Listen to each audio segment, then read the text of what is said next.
अस्सलाम वालेकुम व्यूअर्स। ये यहाँ पे मैं आया हुआ था, तो ये देखें, आपको ये प्यारे से फूल नज़र आ रहे होंगे। ये दरअसल पानी पे उगे हुए हैं।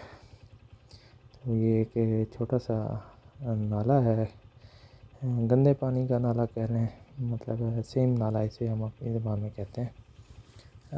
इधर उधर भी कहा जाता होगा, ज़मीनों का सेम निकालने के लिए इस्तेमाल होता है। तो इसी में ये फूल प्यारे प्यारे उगाते हैं। तो मैं गुज़र रहा था यहीं से करीब से, तो मैंने कहा चलो वीडियो बना लूँ आपके लिए, आपको दिखाने के लिए। कैसी लगी आपको, इसके बारे में कमेंट में ज़रूर बताना, और साथ में वही टिपिकल चैनल को सब्सक्राइब कर देना, बेल आइकन को दबा देना, वीडियो को लाइक ज़रूर कर देना। तो ये बीच में ख़राब हो गए थे, ख़त्म हो गए थे, फिर से दोबारा हो गए हैं। ठीक है जी, अपना ख्याल रखिएगा। अल्लाह हाफिज़।